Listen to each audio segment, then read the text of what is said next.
Hey there, business owners. Today, I'm diving into why macroeconomic forecasts matter for your business. Yep, those big, seemingly abstract numbers like GDP growth, inflation rates, interest rates, unemployment, and exchange rates.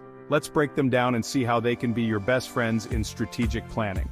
Alright, let's start with GDP growth. Gross domestic product measures a country's economic output. A growing GDP means a healthy economy, which often leads to higher consumer spending. For example, if you're running a consumer electronics company and forecasts predict strong GDP growth, you might expand your product line and ramp up production. But if a recession's on the horizon, scaling back might be wiser. Next up, inflation rates. Inflation erodes purchasing power, influencing how much consumers are willing to spend. High inflation can hike production costs and shrink profit margins. Imagine running a fast food chain like McDonald's. If inflation is expected to rise, you might adjust pricing strategies or negotiate with suppliers to lock in lower costs early. Interest rates are another biggie. They affect borrowing costs and investment decisions. High rates can slow down borrowing and spending, while low rates usually boost economic activity. Say you're a real estate developer. If interest rates are forecasted to climb, you'd likely speed up construction to benefit from cheaper borrowing. Conversely, if rates are predicted to drop, delaying projects could save you big bucks. Unemployment rates indicate labor market health. High unemployment can dampen consumer spending and product demand, while low unemployment might raise wages and production costs. For example, if you're in retail, you'd tweak your inventory and marketing strategies based on unemployment forecasts. High unemployment, stock budget-friendly products and push discounts. Low unemployment, focus on premium products and enhancing the customer experience. Then, we have exchange rates. These determine the cost of importing and exporting goods. A strong domestic currency makes imports cheaper, but can hurt exports by making them pricier for foreign buyers.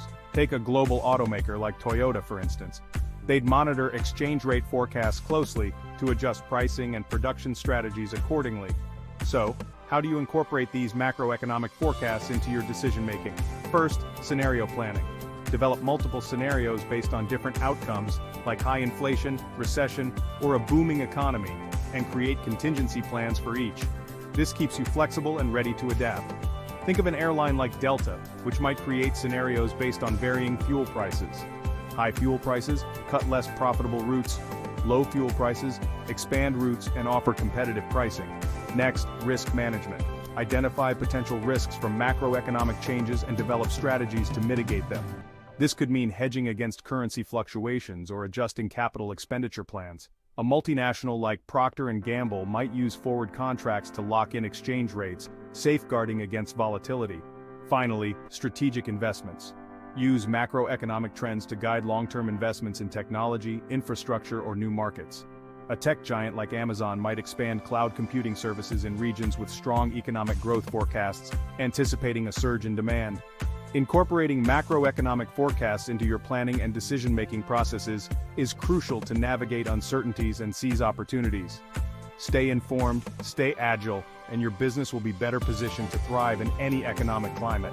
Alright, that's a wrap for today. Don't forget to like, subscribe, and hit the bell for more insights.